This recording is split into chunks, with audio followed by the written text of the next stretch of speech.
That's George Bailey. That's him when he was 12. You know, George, I feel that in a small way we're doing something important. Satisfying a fundamental urge for a man to want his own roof, walls, and fireplace.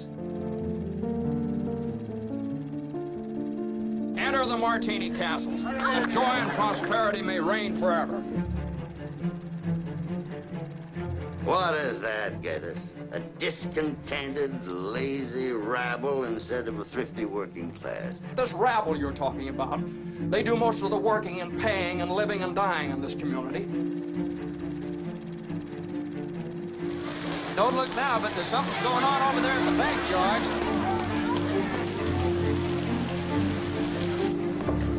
I beg of you not to do this thing. If Potter gets a hold of this building and alone, there'll never be another decent house built in this town. Those are not the people who should be asked to pay for this bailout. All or most of you engaged in the activities that actually created this crisis. Bank of America is too big to fail. So what you're saying is those 14 are too big to fail? I don't think, Senator, I want to use those words, but... Have you put any real pressure on these people of yours to pay those mortgages? Times are bad, Mr. Potter. A lot of these people are out of work. Well, foreclosed. I can't do that. These families have children.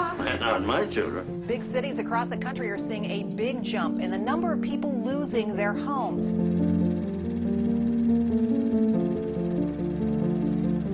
All right, now, Miss Thompson, how much do you want? But it's your own money, Now, George. never mind about that. How much do you want now? I can get along with 20, all right. $20, fine. And I'll sign the paper. You don't have to sign anything. I know you. You pay it when you can. That's okay.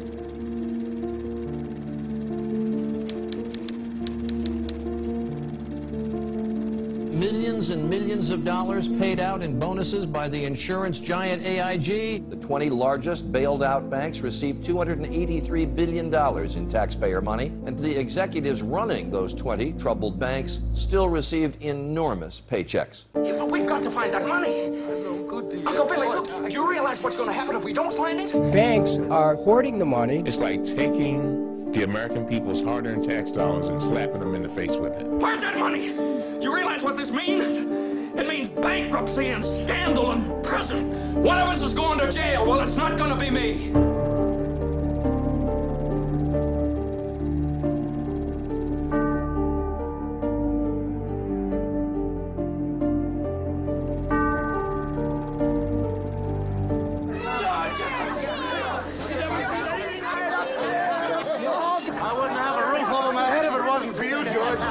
I turned to the person I've done business with for several years, and he's no problem. That person was CEO of a community bank. Banks like his have funds to loan, even while the larger banks have slowed or even stopped their lending. I don't have one single penny in any of your banks, not one, because I don't want my money put into CDOs and credit default swaps and making humongous bonuses.